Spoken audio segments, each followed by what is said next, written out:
Hello lords and ladies, welcome to Cartoon Hangout, your place for all things cartoon, and today that means a somewhat late review of this past Sunday's new episode of Miraculous Ladybug. The episode in question, Rogercop, involves a cop we've seen in past episodes becoming a Robocop wannabe out for justice on the mean streets of Paris. I think Miraculous Ladybug is aiming to take Adventure Time down when it comes to focusing on background characters. I wouldn't say it does it to the same degree, but it's cool to see characters we've seen in previous episodes suddenly become the baddie of the week. I do worry about what will happen when we exhaust the background characters we've seen so far. We'd probably be moving into Season 2 at that point, and hopefully a change up in how villains are chosen. Actually, we'll talk more about that later in the review because I do have something to say. Going back to the plot, we also get to see a bit more of who Marinette is. In trying to prove her own innocence and make a point about accusing people without proof, she ends up doing the exact same thing as Chloe does to her. Papa, she called me a thief. I'm just defending myself. You're also accusing all of your friends like Chloe's doing to you. I really do love when a show doesn't paint the protagonist as constantly right or good. If there's one thing that superhero stories have done well ever since Marvel created their own universe, it's flawed human characters. We're also treated to even more information on what Hawkmoth's end goal is, and it's apparently world domination. Not the most original goals for a supervillain, but maybe we'll delve more into his plans in future episodes. For now, I'll say I'm slightly disappointed, but I'm willing to wait and see. The best kind of villains, in my opinion, are the ones who see themselves as the heroes of their own stories. Does Hawkmoth see himself that way? We'll see. So let's get back to Rogercop. Rogercop. Okay, so maybe some of you might be too young to remember, but Robocop is a thing. Oh wait, they made a new movie, didn't they? Well, that was kind of a mediocre movie. Robocop is basically a cop who was killed and then revived to be a superhuman cyborg cop, and he talked in a very robotic voice and was hell-bent on serving justice. Just like Rogercop, down to even his voice and his armored look. Although he actually has more in common with this version of Batman, when Bruce Wayne was missing and James Gordon took over to be Gotham's police-sanctioned Batcop.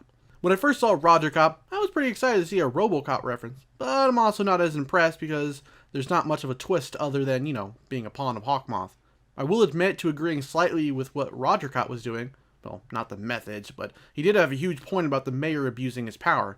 I'm surprised it didn't result in the mayor being fired at the end of the episode.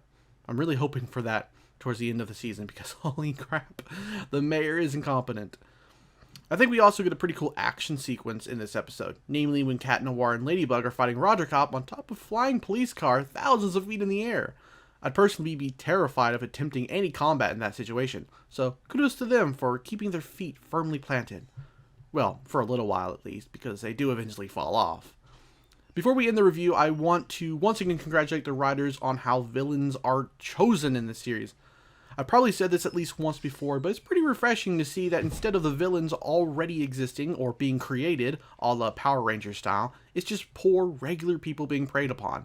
Hawkmoth uses their insecurities about themselves or the troubles they're facing to transform them. And if that doesn't have deeper implications into what it's like being human, then I obviously haven't slept much, and I'm reading too much into it.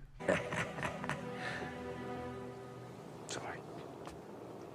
Ultimately, this wasn't an incredible episode, but I did enjoy watching it. We got to see another facet of Marinette, Plague caused Adrian and everyone lots of trouble, and even if it wasn't the best motivation for a villain, we did at least learn more about Hawkmoth's end goals. If I ever give ratings, it'd be a B, but I don't give out ratings, so have this cute clip of Cat Noir getting dropped. Well, hey, I am head over heels to see you, milady. Wow! I ship it so badly it hurts. Anyway, that's my review of Rogercop. What did you think of it? Let me know down in the comments, and I'll see you next week for another review of Miraculous Ladybug. Take care.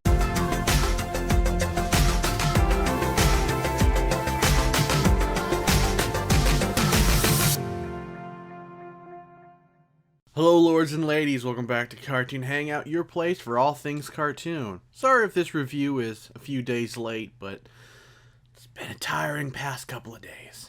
So, last Sunday's episode, Dark Cupid, was probably an episode many of us were waiting for. With Valentine's Day fast approaching, love is in the air for our two star-crossed lovers. Obviously, only 10 episodes in, things can't be that easy, so things don't go as planned for anyone this episode. This time around, it's poor Kim, who has been akumatized. A sentence I never thought I'd say, considering Kim's extremely rude, but this episode does show he has a sweet side, which is unfortunately wasted on his crush Chloe.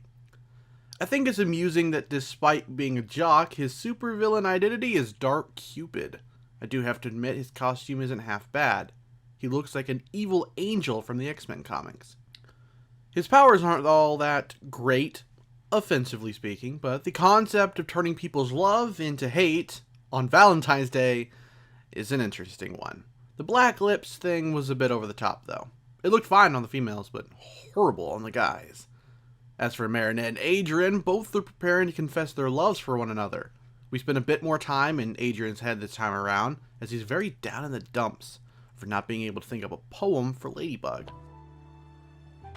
Aw, that poor boy's frustrated because he can't finish the poem for his masked sweetheart. I don't need a poem when I can tell her to her face. I love you. It's a really cute moment, maybe a bit heartbreaking to see him pine for her so much. It's so ironic that Marinette wants nothing more than for Adrian to love her, but if he just stop and let Cat Noir say what he wants to say to her, she would get that. Luckily, the show hasn't pushed this so far it becomes annoying. I think we've all seen at least one show or read one book where you spend far too much time wondering, will they, won't they? In stories like this, there's always a stumbling block, whether it manifests as a romantic rival, or the characters themselves, or just downright poor writing. Twilight. As for the moment that Asterisk teased would break the internet, well, that would be this lovely moment here.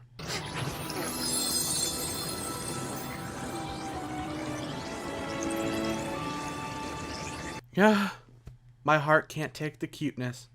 You know what's even cuter? Ladybug literally chasing after Cat Noir, trying to steal a kiss to break the spell, and him actually freaking out. Get back, you savage! Here, kitty, kitty, kitty, come here! What a savage indeed. I'm sorry, I cracked up so badly when he said that.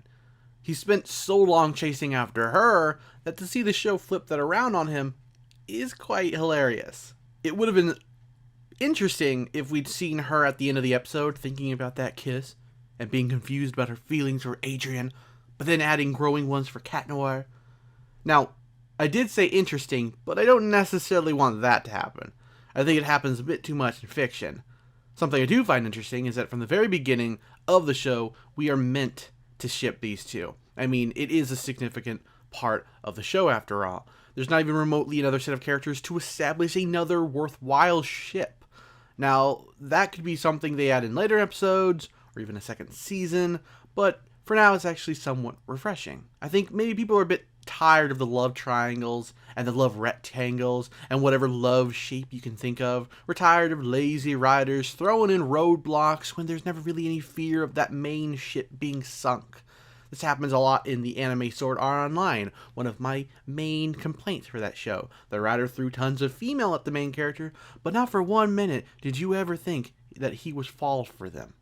Personally, if I'm going to introduce a romantic rival, they're going to make the readers fear for the main ship. That was a bit off topic, so let's get back to the episode at hand. I happened to notice that certain action sequences were reused from previous episodes. I had noticed this before, but thought I was a bit confused or mistaken. But I am definitely right. It's slightly disappointing, but a CGI show can't be cheap, so it's something I'm willing to overlook. In conclusion, this was an excellent episode, despite some usual roadblocks placed in the way of Cat Noir and Ladybug expressing their love for each other. The villain was visually interesting with a decent set of powers, and actually was a bit more of a heartbreaking moment for the character Kem. I think from now on, I'll be much more sympathetic towards him after seeing him in such a vulnerable moment. How about you? Any thoughts about Dark Cupid? If so, let me know in the comments below.